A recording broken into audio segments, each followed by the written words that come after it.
அனைவருக்கும் வணக்கம். இன்றைக்கி அமுதம் ஃபுட்ஸில் பார்க்க போகிறது ஒரு சூப்பர் டேஸ்டியான ஆயிஸ்டர் மஷ்ரூம் வச்சு ஒரு பிரியாணி ரெசிபி. இதை சிப்பி காளான்னு சொல்லுவாங்க. இப்போது நம்ம புரட்டாசி விரதத்தில் எல்லாருமே இருப்போம். அந்த புரட்டாசி விரதத்தில் நான்வெஜ் கிரேவிங்கை கண்ட்ரோல் பண்ணுறதுக்கு இது ஒரு பெஸ்ட் ஆப்ஷன். சிக்கன் மாதிரியே இருக்கும், நல்லா சியூவியாக இருக்கும், டேஸ்ட்டாகவும் இருக்கும். இதை நீங்கள் எப்படி செய்யணும்னு பார்த்தீங்கன்னா, கொஞ்சமாக எண்ணெய் விட்டுக்கோங்க, சோம்பு, ஹோல் ஸ்பைசஸ், பட்டை, கிராம்பு, ஏலக்காய் ஆட் பண்ணிவிட்டு வெங்காயம், பச்சை மிளகா ஆட் பண்ணி கொஞ்சம் வதக்குங்க. வெங்காயம் வந்து நல்லா ஸ்க்யூஸ் பண்ணி போட்டிங்கன்னா அது தனித்தனியாக உதிர்ந்து விழும். அப்போ வதங்கும் போது ஈஸியாக இருக்கும். இதுதான் வந்து சிப்பி காளான், இப்படி தான் இருக்கும். வதங்கினதுக்கப்புறமா கொத்தமல்லி புதினாவையும் போட்டு வதக்குங்க. கொத்தமல்லி புதினாவை நீங்கள் எல்லாமே முடிச்சுட்டு கடைசியாக போடுறத விட ஃபஸ்ட்டே போட்டு வதக்கும் போது அதோட ஃப்ளேவர் என்டையர் பிரியாணிக்குமே ஸ்ப்ரெட் ஆகும், சூப்பராக இருக்கும். இப்போ 2 பெரிய வெங்காயம் அப்படின்னா ஒரு பெரிய தக்காளி ஆட் பண்ணிக்கோங்க. ஈக்குவல் அமௌண்ட் எடுக்காதீங்க, ஹாஃப் வெங்காயத்தில் ஹாஃப் த குவான்டிட்டி தக்காளி எடுத்துக்கோங்க. அப்புறமா 1 டேபிள் ஸ்பூன் அமுதம் தனி மிளகாத்தூள் ஆட் பண்ணிக்கோங்க. ஆட் பண்ணி அதையும் வதக்கிட்டு 2 டேபிள் ஸ்பூன் இஞ்சி பூண்டு பேஸ்ட் ஜஸ்ட் ஒரு 2 நிமிஷம் வதக்குங்க. வதக்கினதுக்கப்புறமா 1 குழிக்கரண்டி தயிர், கெட்டியான தயிர் ஆட் பண்ணிவிட்டு அதையும் நல்லா வதக்குங்க.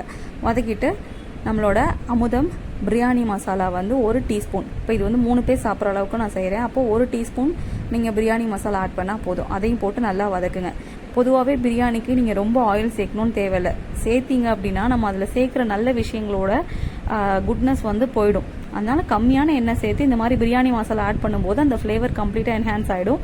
ஸோ சாப்பிட்றதுக்கும் நல்லாயிருக்கும், ஹெல்த்தியாகவும் இருக்கும் அந்த விஷயம். பிரியாணி வந்து ஒரு ஹெல்த்தியான ஃபுட். அதை நம்ம நிறைய எண்ணெய் ஊற்றி அதை கெடுத்துடுறோம். ஸோ அந்த மாதிரி இல்லாமல் இந்த மாதிரி ட்ரை பண்ணி பாருங்கள். அப்புறமா நம்ம 1-2 கட் பண்ணி வச்சுருக்க அந்த சிப்பி காளான் ஆட் பண்ணிக்கோங்க. கொஞ்சமாக பட்டாணி இதையும் ஆட் பண்ணிவிட்டு நல்லா வதக்கிட்டு எடுத்து வச்சுருக்க ரைஸு, அதுக்கு இப்போ 1 டம்ளர் ரைஸ்க்கு 2 டம்ளர் தண்ணி. இப்போ நான் வந்து பொன்னி ரைஸ் தான் எடுத்துருக்கிறேன், அந்த ரேஷியோ தான். ஆனால் தண்ணி மட்டும் 1/4 டம்ளர் குறைச்சிக்கோங்க. ஏன்னா காளான் எப்போ செஞ்சாலுமே அதுலேருந்து தண்ணி வெளியே வரும். அதனால் லாஸ்ட்டாக கொஞ்சமாக லெமன் ஊற்றிட்டு 2 விசில் விட்டு எடுத்தீங்க அப்படின்னா சூப்பர் டேஸ்டியான சிப்பி காளான் பிரியாணி ரெடி.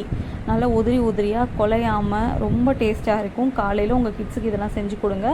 லஞ்ச் பாக்ஸுக்கு காலைல டிஃபனுக்கும் ஆச்சு, மதியம் லஞ்சுக்கும் ஆச்சு. ரொம்ப டேஸ்ட்டாக இருக்கும். கண்டிப்பாக ட்ரை பண்ணி பாருங்கள். இதில் நிறைய ஹெல்த் பெனிஃபிட்ஸ் இருக்குது. ஹார்ட்டுக்கு நல்லது, டைஜஸ்டிவ் சிஸ்டமுக்குலாம் ரொம்பவே நல்லது, இம்யூன் சிஸ்டமை நல்லா பூஸ்ட் பண்ணும். ட்ரை பண்ணிவிட்டு ஃபீட்பேக்கை ஷேர் பண்ணுங்கள். தேங்க்யூ.